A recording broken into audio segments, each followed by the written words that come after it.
when I had all that anger and rage and I channeled it towards, carjacking and home invasions with my friends, karma was not good to me.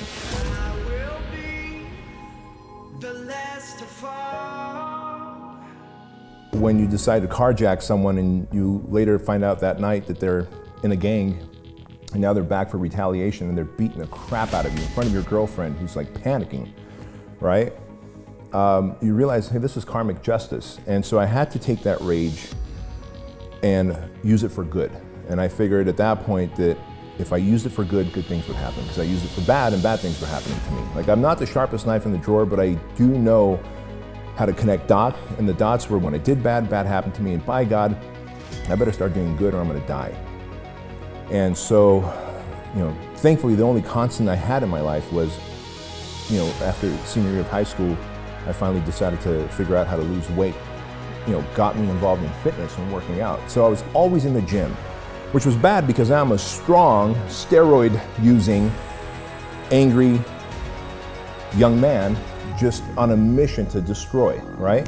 My goal wasn't to go and destroy things. It's just, you have it, I want it, and it is mine. Bad way to look at things. And today it's the opposite. And I want to serve you. And I wake up every morning knowing that I can wear one of two shirts. What can you do for me? Or how can I serve you? And I choose the one deliberately every single morning, and how can I serve you? And ever since I've done that, it's been the most selfish thing. So I take that darkness, the rage, the anger, and I just use it for good. I think more people ought to embrace that darkness, that rage, because it gives you a sense of being invincible. The truth of the matter is, whether you're growing up, you're a foreigner like I am in this country, and you're growing up against bigotry and hate and being broke and moving around from school to school and being bullied and picked on, or you're an entrepreneur and you're trying to build your business, turn your idea into a dream and help people, you're gonna come across adversities, challenges, setbacks, and you gotta have a reason why, and most people who succeed ultimately have a strong reason why. But if that reason why is fueled, I look at rage and darkness as a supercharger. I have a reason why, and the supercharger on top of that engine is my rage and darkness. And so I think more people ought to put themselves in positions where they deal with adversity and challenges so that they can develop some sense of anger and darkness and rage. You can go take on a challenge that you've never done before. In 2010, I kind of called myself, I'm a meathead. I just lift weights and put them down, right? I had kind of painted myself into that corner. Why not go run a marathon? So I trained for 6 weeks and went and ran a marathon. It was the most painful thing I ever did, but I realized that was more the suffering and the pain. And the more pain I had, the more it put me into the zone of wanting to dominate. So it is a superpower. So I almost now go back and put myself into these challenges. Rock climbing, I was afraid of heights, took on a 6-week challenge, started climbing rocks. Wanted to fight a professional MMA fighter, so I hired him, trained for 6 weeks, went in the ring and got my ass kicked and choked out. But each time I did that, it gave me the sense of, I can get over any obstacle. And if I can get over getting choked out and punched and the pain of 26.2 miles in a marathon, or overcoming my fear of heights, surely I can build a business. Surely I can take some criticism online, right? But not enough people are willing to build that mental, emotional toughness. And the moment they do, they'll persevere. I really feel like I've got this obligation and duty to reach my fullest potential for two reasons. One, I feel if God or whoever the superpower is put some gift in all of us, we are doing that superpower a disservice if when we die we haven't reached that full potential. Number two, what kind of fucking example am I leaving for my kids, right? Dad chose to take the easy path every time instead of the hard path. That's what I did when I was younger, and I was involved in helicopter chases with the cops. No longer do I want to take the easy path. I'll always take the hardest path, and it becomes the best path.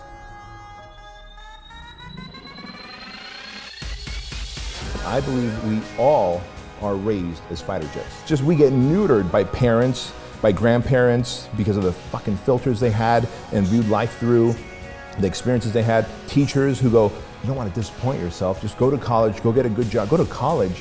Don't go to college. Today, don't go to college. It's the worst thing you can do, unless you're going to be a doctor or an attorney or an accountant or some kind of an architect, don't go to college. You can do a lot more in life without going to college. And so again, teachers, professors will end up neutering us. And when they take that fighter jet, that hunger, the claws and fangs, they fucking defang us. All right, so now we're crop dusters. Well, I don't want to take too many risks. I just want to live a good life, and they want to be average and mediocre. That's the crop duster. Yet everyone inside has this hunger. See, the fighter jet didn't go away. It's just been suppressed. You've been neutered. And so I realized very quickly that I've got this hunger inside me. As I talk to others, they got this hunger inside them. Oh, that's the fighter jet trying to get out. That's the claws and fangs trying to grow. But the society, parents, whoever, have set the standard for you to not play it safe, take risks. What if you lose? What if you lose? Who cares? As long as you don't die, you can come right back.